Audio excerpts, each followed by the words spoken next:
Question number 1, निम्न स्थानों में से किस एक स्थान पर सिंधु घाटी सभ्यता से संबद्ध विख्यात पृष्ठ मुद्रा प्राप्त हुई थी? हड़प्पा, चानुदड़ो, लोथल या मोहनजोदड़ो? तो राइट आंसर इज मोहनजोदड़ो। तो मोहनजोदड़ो से सिंधु घाटी सभ्यता से संबद्ध विख्यात पृष्ठ मुद्रा प्राप्त हुई थी, वृषभ मुद्रा।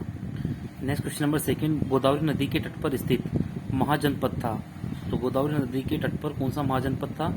अवंती, वत्स, अस्सक या कंबोज? तो गोदावरी नदी के तट पर अस्सक महाजनपद था। कौन सा? ऑप्शन सी, अस्सक महाजनपद। कहाँ? गोदावरी नदी के तट पर। क्वेश्चन नंबर 3, अष्टाध्यायी के लेखक था वराहमिहिर, कालिदास, पाणिनि या बलराम? तो अष्टाध्यायी का लेखक option C, right answer Panini. तो अष्टाध्यायी का लेखक कौन थे? पाणिनि थे। नेक्स्ट क्वेश्चन नंबर 4, जो कला शैली भारतीय और यूनानी आकृति का सम्मिश्रण है उसे क्या कहते हैं? शिखर, वीरा, गांधार या नागर? तो right answer is option C, Gandhara. तो गांधार जो है वो भारतीय और यूनानी आकृति का सम्मिश्रण है, तो ये गांधार कला हो जाएगी।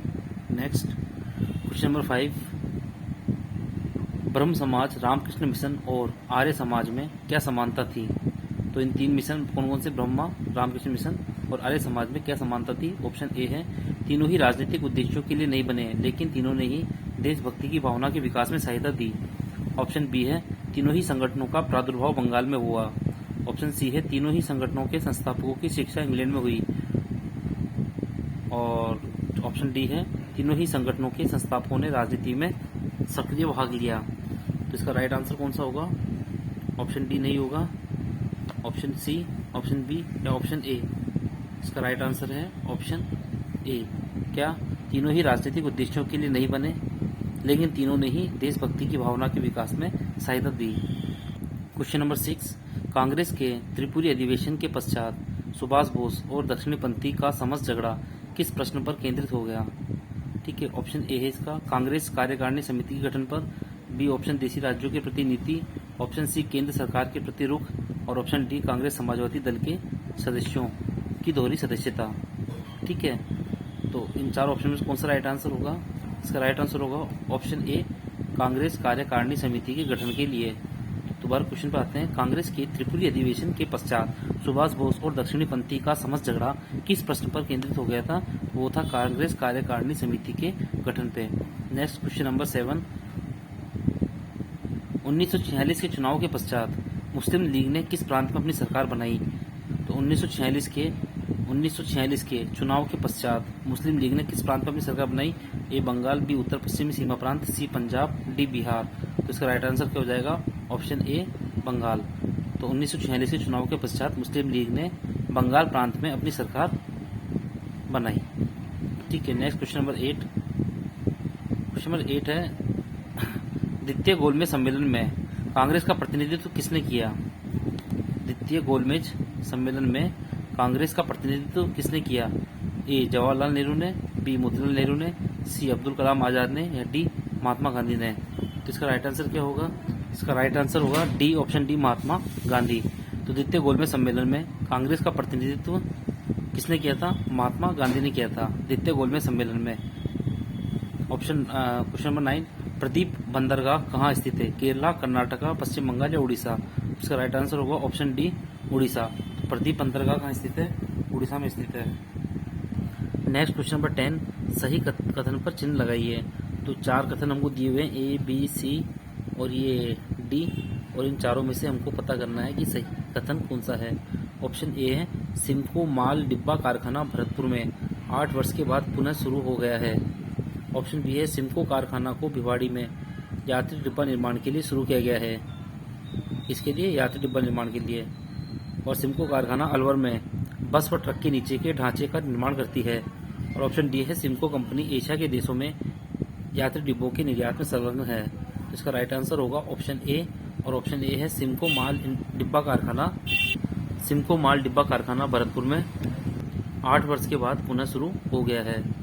नेक्स्ट क्वेश्चन नंबर 11, मैत्री एक्सप्रेस ट्रेन किन दो स्टेशनों के मध्य चलाई गई है? तो इसका राइट आंसर होगा कौन सा? ए, बी, सी, डी? कोलकाता ढाका, अमृतसर लाहौर, दिल्ली श्रीनगर और लखनऊ एवं काठमांडू? इसका राइट आंसर होगा ऑप्शन ए, कोलकाता पश्चिम बंगाल की राजधानी और उसी के बगल में स्थित बांग्लादेश की राजधानी ढाका। तो कौन सी ट्रेन है? मैत्री एक्सप्रेस ट्रेन। ठीक है। नेक्स्ट क्वेश्चन नंबर 12, किस महाद्वीप में एटलस पर्वत स्थित है? Asia, Africa, Australia, Europe. तो इसका राइट आंसर क्या होगा? एटलस पर्वत अफ्रीका में स्थित है। किस महाद्वीप में? अफ्रीका महाद्वीप में। कौन सा पर्वत? एटलस पर्वत। कौन सा? एटलस पर्वत कहाँ स्थित है? अफ्रीका में। नेक्स्ट क्वेश्चन नंबर 13, प्रसिद्ध अंगुलियोनुमा फिंगर झील क्षेत्र कहाँ स्थित है? Option A Australia, option B Austria, option C संयुक्त राज्य अमेरिका यूएसए और ऑप्शन डी है ब्रिटेन। तो इसका राइट आंसर क्या हो जाएगा? ऑप्शन सी संयुक्त राज्य अमेरिका। तो प्रसिद्ध अंगुलियोनुमा फिंगर झील कहाँ स्थित है? संयुक्त राज्य अमेरिका यूएसए में स्थित है।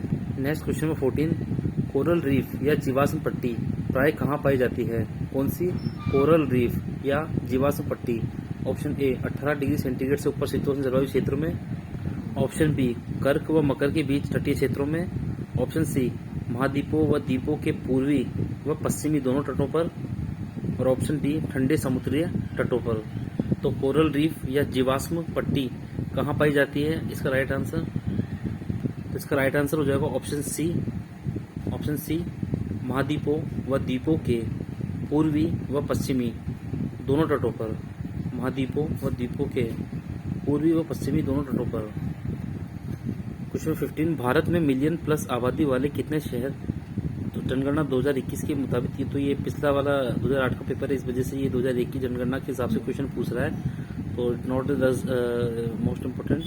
तो इसका आंसर होगा भारत में मिलियन प्लस आबादी वाले कितने शहर हैं? 39 शहर है मिलियन प्लस आबादी वाले। क्वेश्चन नंबर 16, केंद्र में द्वैध शासन किस अधिनियम के अंतर्गत स्थापित किया गया?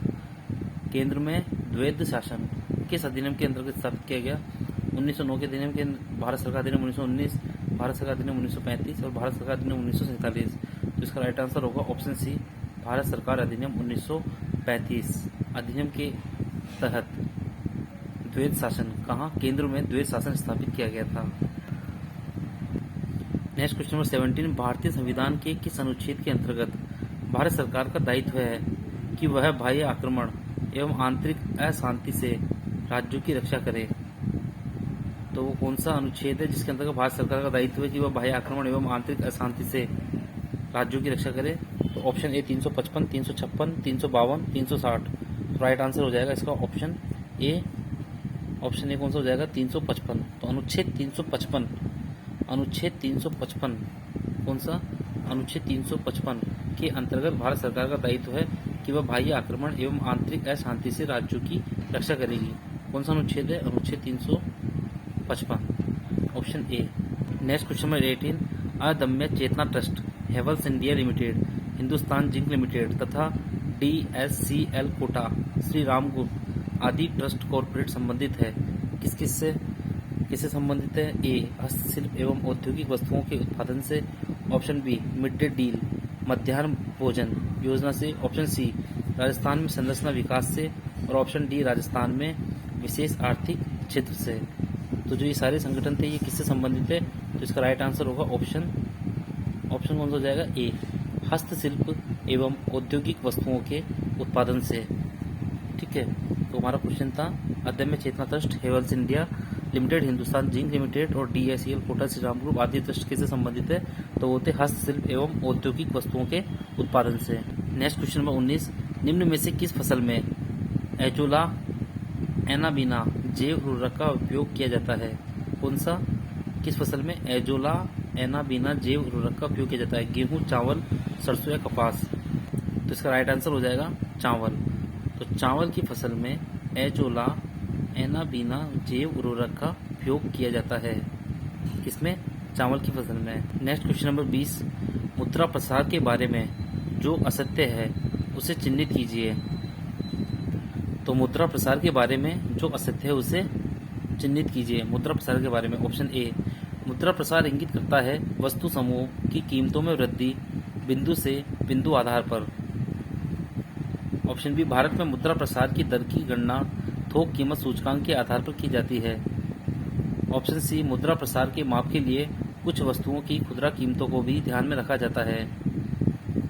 ऑप्शन डी, मुद्रा प्रसार की दर के नीचे जाने का तात्पर्य कीमतों का घटना नहीं है।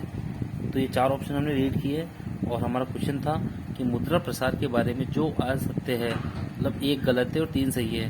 तो ऑप्शन ए, मुद्रा प्रसार इंगित करता है वस्तु समूह की कीमतों में वृद्धि बिंदु से बिंदु आधार पर, सही है।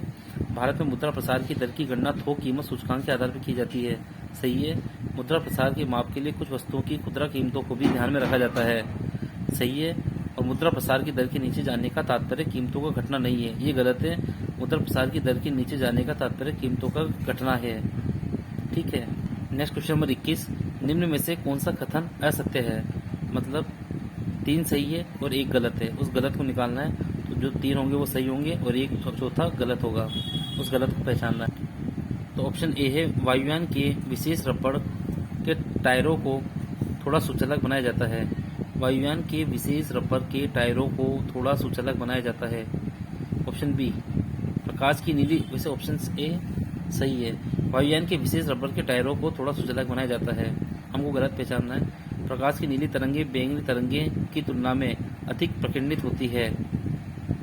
नीली तरंगे बैंगनी तरंगों की तुलना में अधिक प्रकीर्णित होती नहीं होती है, जिसका कारण आकाश नीला दिखाई देता है न कि बैंगनी। तो नीली तरंगों के प्रकीर्णन होने के कारण आकाश, नीली तरंगे बैंगनी तरंगों की तुलना में अधिक प्रकीर्णित होती है, जिसके कारण आकाश नीला दिखाई देता है न कि बैंगनी।